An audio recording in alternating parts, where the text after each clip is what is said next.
Purple colour, purple.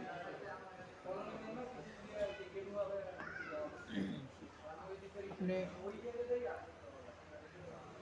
Suppose যদি একটা ঘর আস্তে আস্তে করেন না, মানে আপনার কাছে পুরোপুরি টাকা নাই, আস্তে আস্তে করতেছেন, এটার প্রতি কিন্তু অনেক মায়া থাকবে, অনেক যত্নে রাখবেন ঘরটা।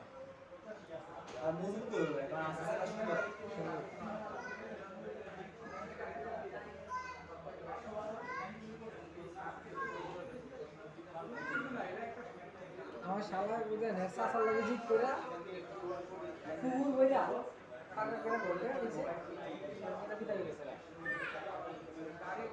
একটু ভালো না ভাই, সিমেন্টই খাওয়া না খুলে খুলে বলে বাসা